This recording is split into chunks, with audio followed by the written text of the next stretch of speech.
새벽 우리에게 주신 하나님 말씀은 사무엘상 15장 16절에서 35절까지 말씀입니다. 사무엘상 15장 16절에서 35절까지 말씀입니다. 우리 하나님의 말씀을 다 함께 받들어 읽겠습니다.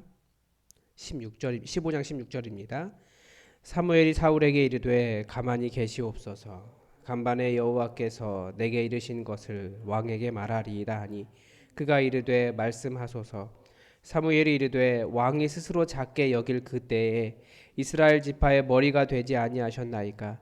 여호와께서 왕에게 기름을 부어 이스라엘 왕을 삼으시고 또 여호와께서 왕을 길로 보내시며 이르시기를 가서 죄인 아말렉 사람을 진멸하되 다 없어지기까지 치라 하셨거늘 어찌하여 왕이 여호와의 목소리를 청종하지 아니하고 탈취하기에만 급하여 여호와께서 악하게 여기시는 일을 행하였나이까.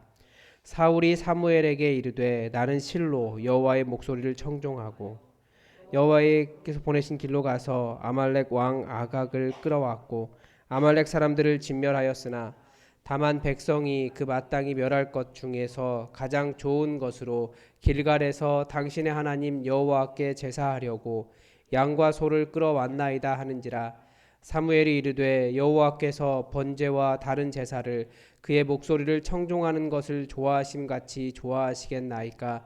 순종이 제사보다 낫고 듣는 것이 수량의 기름보다 나으니 이는 거역하는 것은 점치는 죄와 같고 완고한 것은 사신 우상에게 절을.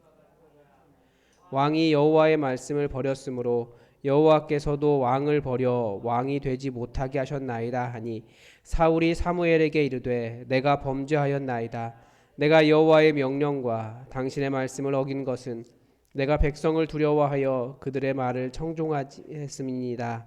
청하오니 지금 내 죄를 사하고 나와 함께 돌아가서 나로 하여금 여호와께 경배하게 하소서 하니 사무엘이 사울에게 이르되 나는 왕과 함께 돌아가지 아니하리니 이는 왕이 여호와의 말씀을 버렸으므로 여호와께서 왕을 버려 이스라엘 왕이 되지 못하게 하셨음이니이다 하고 사무엘이 가려고 돌아설 때에 사울이 그의 겉옷자락을 붙잡음에 찢어진지라. 사무엘이 그에게 이르되 여호와께서 오늘 이스라엘 나라를 왕에게 떼어 왕보다 나은 왕의 이웃에게 주셨나이다. 이스라엘의 지존자는 거짓이나 변개함이 없으시니 그는 사람이 아니하심으로 결코 변개하지 않으심이니이다 하니 사울이 이르되 내가 범죄하였을지라도 이제 청하옵나니 내 백성의 장로들 앞과 이스라엘 앞에서 나를 높이사 나와 함께 돌아가서 내가 당신의 하나님 여호와께 경배하게 하소서 하더라. 이에 사무엘이 돌이켜 사울을 따라가매 사울이 여호와께 경배하니라. 사무엘이 이르되 너희는 아말렉 사람의 왕 아각을 내게로 끌어오라 하였더니 아각이 즐거이 오며 이르되 진실로 사망의 괴로움이 지났도다 하니라. 사무엘이 이르되 내 칼이 여인들에게 미 자식이 없게 한 것 같이 여인 중 내 어미에게 자식이 없으리라 하고 그가 길갈에서 여호와 앞에서 아각을 찍어 쪼개니라. 이에 사무엘인 라마로 덕하고 사울은 사울 기브와 자기의 집으로 올라가니라. 사무엘이 죽는 날까지 사울을 다시 가서 보지 아니하였으니 이는 그가 사울을 위하여 슬퍼함이었고 여호와께서는 사울을 이스라엘 왕으로 삼으신 것을 후회하셨더라. 아멘. 오늘 본문을 통해서 하나님은 정말 순종을 원하시는구나. 다시 한번 우리가 깨달을 수 있습니다. 순종, 충성, 하나님께서 원하시는 일인데 하나님께서 왜 그렇게 우리에게 충성을 요구하시는지 우리가 그 이유를 한번 들어볼 수 있습니다. 오늘 본문은 하나님께서 사울 왕을 버리신 이유를 조금 더 구체적으로 설명해 주고 계십니다. 그래서 우리는 순종하지 않으면 하나님에게 어떤 벌을 받게 되는가? 순종하지 않으면 하나님께 버리신다. 뭐 이런 식으로 생각하면 하나님은 정말 무섭고 폭군 같은 분이 되고 말 것입니다. 그런데 하나님께서 그런 분이 아니라는 것, 얼마나 사랑이 많으신 분이신지 우리는 이미 잘 알고 있습니다. 그래서 다시 한번 하나님께서 왜 이렇게까지 우리에게 순종을 요구하시는지 더 큰 하나님의 뜻을 생각해 보고자 합니다. 본문 안에서 가장 먼저 보이는 순종의 이유는 우리는 참 비겁한 사람들이기 때문인 것 같습니다. 그러니까 우리 안에 비겁함이 너무나 많기 때문에 우리는 하나님의 말씀을 들어야 합니다. 어제 본문의 마지막 부분에 사울이 자신은 다 진멸하려고 백성들에게 그렇게 한 것이다 라고 변명을 자기는 다 진멸하려고 했는데 백성들이 그렇게 한 것이다. 그러니까 자기는 잘못 없고 백성들에게 잘못이 있다. 이런 식으로 합니다. 이 사무엘이 뭐라고 이야기하냐면 좀 가만히 계십시오 이렇게 이야기합니다. 그러니까 사무엘이 약간 화가 난 거죠. 그게 어떻게 백성 탓입니까? 당신 탓이지. 그 얘기죠. 가만히 계시옵소서. 그의 말을 멈추게 합니다. 19절에서도 사무엘은 사울이 여호와의 목소리를 청종하지 않고 탈취하기에만 급하지 않았느냐라고 말을 합니다. 사울이 자신의 삶에 책임지는 자세보다 너무나 뻔뻔하고 비겁하다라는 거죠. 이런 비겁함이 나타난 이유가 무엇일까요? 이와 같이 비겁했던 사람들이 성경에 몇 명이 나오는데 가장 대표적인 사람이 아담입니다. 왜 선악과를 따먹었느냐는 하나님의 질문에 저는 잘못이 없고 당신이 주신 저 여자가 저에게 이거 먹으라고 줬습니다. 라는 식으로 비겁하게 행동합니다. 즉 하나님의 말씀을 어긴 죄책감에서 비겁함이 나온다는 것을 우리는 알 수 있습니다. 이런 비겁함이 계속 우리를 지배하게 되는 이유는 여전히 우리는 어떻게 살아야 하는지를 잘 모른다라는 거죠.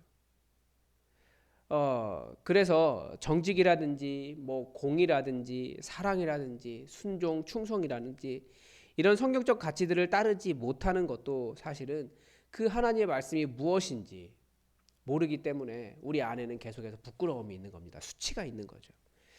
그런데 바로 이 성경 안에, 이 하나님의 말씀 안에, 그리고 예수 그리스도를 따라가는 삶에 나 살자고 그때그때 책임을 떠넘기고 이기적으로 사는 것을 뛰어넘어 비겁하지 않게 살아갈 수 있는 방법이 이 말씀 안에 들어 있습니다. 예수님을 따르는 삶에. 그래서 예수님께서 따라오라는 거예요. 그렇게 살면 된다. 세상에 자꾸 세상 풍조에 이리저리 흔들리며 그때그때 이것 옳은 대로 그때그때 내 마음 옳은 대로 내 삶을 정당화하면서 그렇게 살지 말고 주의 말씀 따라 흔들리지 말고 걸어가라. 그러면 우리는 비겁함을 이길 수 있습니다. 그리고 또 하나 하나님께서 우리에게 순종을 요구하시는 이유는 우리는 하나님의 도구이기 때문입니다. 어제 본문에서는 하나님께서 왜 아말렉을 완전히 진멸하라고 하셨는지에 대한 정보가 정확하게 나오지 않습니다. 물론 몇 가지가 있긴 있었지만 오늘 일단 18절에서 아말렉을 죄인이라고 표현하고 있고 32절 33절에서는 아말렉 왕 아각을 처형하는데 그 죄명이 나옵니다. 사무엘이 정죄를 하잖아요. 죽는 이유. 내 칼이 여인들에게 자식이 없게 한 것 같이 여인 중 내 어미에게 자식이 없으리라. 즉 아각이 얼마나 많은 사람들을 죽였는지 그가 만든 폭력에 대한 하나님의 심판이 이 아말렉 전쟁의 본질이었고 하나님께서 순종하라 충성하라 하신 이유는 그 일을 감당할 하나님의 사람들이 바로 우리이기 때문에 바로 사울이었기 때문에 하나님은 그렇게 말씀하신 겁니다. 그러니까 하나님의 말씀에 순종할 때에야 우리는 이 땅의 진정한 정의를 이룰 수 있다라는 거죠. 이 그리스도인들이 하나님 말씀을 제대로 따르지 않으면 사실 정의는 세상에 세워지지 않아요. 우리가 이 땅에 여러 가지 것들로 마음 아파하고 이 나라 왜 이렇습니까? 라고 말하는데 특히 오늘 그런 선거가 있는데 우리가 그런 것을 이야기하기 전에 내가 정말 말씀을 따라 살고 있는가 한번 생각해 보셔야 됩니다. 우리 이 나라 더 어려운 시기도 이겨나왔습니다. 이유가 뭡니까? 정말 많은 그리스도인들이 하나님 앞에 무릎 꿇었거든요. 근데 기도도 점점 잊어가고 다 같이 교회로 모여라라고 해도 그것도 잊어가고 그렇게 간절하게 무릎 꿇고 기도하는 기도의 사람이 없기 때문에 기도하는 사람들이 기도의 소리가 점점 줄어가기 때문에 이 나라가 어려워지는 겁니다. 이건 누가 뽑혀도 마찬가지예요. 지지하는 분이 뽑혀도 지지하지 않은 사람이 뽑혀도 계속 그렇게 될 겁니다. 결국 이 역사는 누가 주관합니까? 우리 하나님이 주관하시고 그리고 그리스도인들이 하나님 말씀 따라 설 때 우리가 하나님의 도구로 설 때 이 땅이 하나님 나라로 서갈 수 있다는 것을 우리는 알고 있지 않습니까? 사람들은 몰라도. 그러니까 우리가 기도해야 되고 하나님의 말씀을 따라갈 때만 진정한 정의가 세워집니다. 그래서 우리는 이런 공의, 정의의 문제에 대해서 하나님께서 원하시는 것이 무엇인지 정말 진지하고 아주 깊게 고민해 봐야 됩니다. 기독교가 들어간 곳에 하나님의 자유가 있기도 했습니다. 많은 사람을 진리로 자유하게 했습니다. 그런데 기독교가 사회 주류가 되기 시작하면 기독교도 또 때로는 이 전통적인 가치관을 옹호하는 신념 체계가 되어버리기도 합니다. 그러니까 말씀에서 하나님 기독교가 무엇인가 설명하기보다 사회가 이렇게 옳다라고 말하는 것을 옹호하는 쪽으로 기독교가 간다라는 거예요. 그래서 오히려 사람들을 더 억압하는 체계가 되기도 합니다. 예를 들면 중세에 마녀를 그렇게 두려워했잖아요. 실제 마녀가 아닌데 자기가 생각하기에 조금 굉장히 진지하고 사회의 통념을 따르지 않는 여자가 나타나면 뭐라고 이야기합니까? 저 사람 마녀다 해서 교회의 이름으로 죽여버렸어요. 예를 들면 또 하나 한국 사회에서 기독교가 주류 신념 체계가 되었을 때 교회는 어떤 전통적인 관념을 수호하는 종교가 되었습니다. 그래서 착한 사람들이 교회에 왔다라고 이야기하잖아요. 한 20년 전만 해도 교회 안에서는 절대 이혼 안 된다라고 말을 했습니다. 그게 약자를 보호하기 위해서 그렇게 말한 것이 아니라 성경은 약자를 보호하기 위해서 여인은 이혼당하면 살아갈 수 없기 때문에 약자를 보호하기 위해서 이야기하는 건데 그게 아니고 가부장적인 체제를 강화하기 위해서 그런 식으로 교육했던 것도 있습니다. 요즘은 좀 많이 변하긴 했지만 교회에서 주방일은 주로 여자들만 한다. 이런 것들도 어떻게 보면 우리가 알지 못하지만 이런 전통 신념 체계를 전통적인 우리나라의 가치관을 강화하는 그런 식의 방식이 되는 거죠. 요즘 많이 변해가고 있긴 합니다. 그리고 교회에서도 그런 메시지를 전하게 되는데 우리가 말씀을 잘 분별해서 어떻게 이 시대가 가지고 있는 이 시대의 사조 이것들을 우리가 뚫고 나갈 것인가 우리가 말씀을 통해서 깨달을 수 있습니다. 그렇지 않으면 하나님의 정의가 세워지지 않는다는 거죠. 또 우리에게 변하지 않는 진리는 예수님께 나아가는 자는 영생을 얻는다는 것입니다. 우리는 다 이 세상 안에 살면서 어떤 생각과 삶의 한계를 가지고 있어요. 우리는 그냥 이 시대의 사람일 뿐입니다. 나름 열심히 말씀에 순종하며 살아가지만 한계가 있다는 거예요. 그래서 우리는 이 믿음 안에서 은혜로 구원을 받습니다. 따라서 최선을 다해 말씀을 따르는 삶을 살려고 노력할 때 나같이 노력해도 안 되는 자를 구원하신 하나님의 은혜를 제대로 알 수 있습니다. 계속 말씀드리잖아요. 이 충성, 이 은혜 없이, 이 순종 없이 은혜를 강조하면 그것 또한 하나님 말씀 없이 살아가게 된다는 겁니다. 하나님은 순종하는 자를 통해서 하나님의 정의를 이루시고 순종하는 자에게 은혜를 베푸십니다. 은혜를 강조하면서 하나님께 충성하고 순종해야 될 것을 이렇게 없이 하는 것을 하나님은 원치 않으십니다. 마지막으로 하나님께서 순종을 원하시는 것은 순종이 최고의 제사이기 때문입니다. 사울이 하나님의 말씀에 순종하지 않는 것을 두고 사무엘이 이렇게 말했습니다. 여호와께서 번제와 다른 제사를 그의 목소리를 청종하는 것을 좋아하신 것 같이 좋아하시겠나이까. 순종이 제사보다 낫고 듣는 것이 수량의 기름보다 나으니 이는 거역하는 것은 덤치는 죄와 같고 완고한 것은 사신 우상에게 절하는 죄와 같음이라. 얼마나 하나님께 순종을 원하시는지 알 수 있죠. 우상 숭배가 다른 것이 아니고 하나님의 말씀 듣지 않는 겁니다. 충성하지 않는 거예요. 하나님께서 우리의 예배를 기뻐 받으시지만 진정한 예배는 말씀에 대한 순종입니다. 제사와 비교할 때 구약 성경에는 비슷하지만 그 비슷한 표현이 하나가 더 나옵니다. 약간 변화가 됩니다. 후에 가면. 왜냐하면 제사를 잘 지내고 있었거든요. 이스라엘이 망하기 직전에.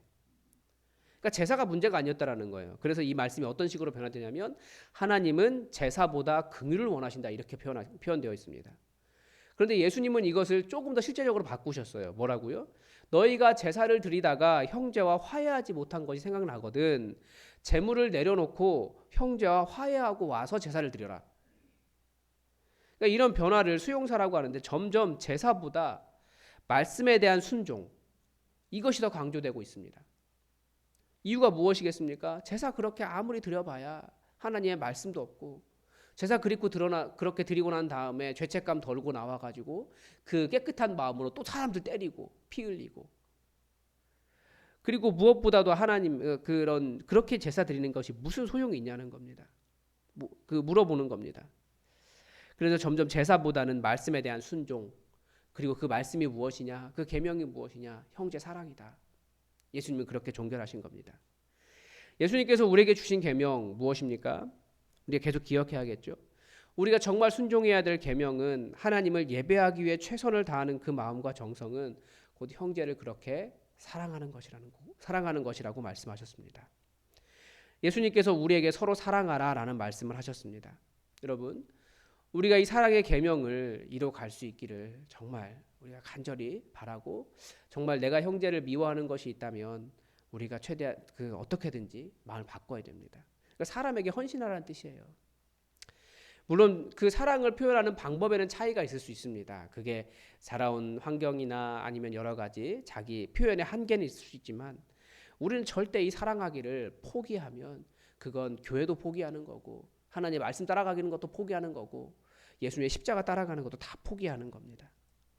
우리 안에 서로에 대한 사랑이 있다는 것을 잊지 않고 사랑하기를 포기하지 않는 것 정말 중요합니다. 그래서 다른 사람을 보거든 저 사람 왜 그래? 라고 하기보다 저 사람이 나 사랑하는데 뭔가가 좀 이렇게 표현 방법이 좀 다르구나 라고 하는 사랑을 찾아가는 것도 우리에게 필요해요.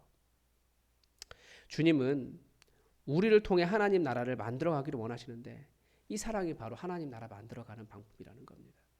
부족할 수는 있어요. 주님 오신 날까지 우리는 완전하지 않습니다. 그러나 말씀이 그렇게 우리에게 요구하기 때문에 정말 온 마음 다해 사랑하기를 포기하지 마시고 끝까지 우리가 사랑하고, 그렇게 해서 이곳에 아름다운 하나님의 순종의 열매를 가득 채우시길 바랍니다. 기도하겠습니다. 하나님, 오늘도 예수님께서 우리에게 주신 서로 사랑하라고 하는 계명을 다시 한번 생각해 봅니다. 우리가 아버지를 너무나 사랑하기에 이 자리에 모였는데, 이 사랑이 그저 열심히 제사하는 데만 멈추지 않게 하시고 정말 주의 말씀 따라 깊이 사랑하며 나 자신을 내어주어도 아깝지 않은 사랑을 할 수 있도록 우리를 도와주시옵소서. 우리가 여러 가지 한계 속에서 사랑을 보이는데 표현하는데 많은 어려움이 있으나 아버지 하나님, 우리가 서로 이 사랑을 의심하지 않으며 더욱더 하나가 되는 교회 되게 하여 주시고, 우리를 하나로 불러주신 주님의 뜻을 온전히 이루는 교회 되게 하여 주시옵소서. 우리가 여러 가지 행사도 잘 못하고 무엇인가 부족할 수는 있지만 이 사랑함에 있어서는 부족하지 않게 하시고, 사랑함으로 우리가 온전히 주님의 제자인 것을 드러낼 수 있도록 우리를 인도하여 주시옵소서. 우리의 모든 것 주님께서 인도하실 것을 믿사오며 예수님의 이름으로 기도드립니다. 아멘. 여러분, 오늘 몇 가지 기도 제목 요청드립니다. 오늘 선거 결과보다도 우리가 이 나라를 위해서 기도하는 그리스도인 될 수 있도록 우리가 기도를 많이 했으면 좋겠습니다. 그래도 정말 하나님께서 원하시는 후보가 뽑힐 수 있도록, 그리고 누구가 뽑히든지 이 나라가 하나님의 뜻대로 그리고 평안하게 인도될 수 있도록 여러분 기도해 주시기 바랍니다. 그리고 우리 정영희 권사님을 위해서 함께 좀 기도해 주십시오. 심장 수술하셨습니다. 심장에 판이 3개가 있다고 그러는데 판이 아니고 아마 동맥인 것 같은데, 아마 그 혈관 쪽에 문제가 있어서 3개 중에 2개가 문제가 있어서 수술을 했다고 합니다. 어제 하셨는데 수술은 일단 잘 되셨고 회복 중에 계신데 통증이 정말 심하셨다 그래요. 통증 완전히 없어지고 숨 쉬는데 전혀 어려움 없고 평안할 수 있도록 여러분 기도해 주시고 잘 회복되어서 돌아올 수 있도록 기도해 주시기 바랍니다. 더불어 우리 어르신들을 위해서 우리가 잊지 말고 기도해 주시기 바랍니다. 특히 우리 권사님들 평생을 교회를 수고하셨는데 무릎이 많이 아프십니다.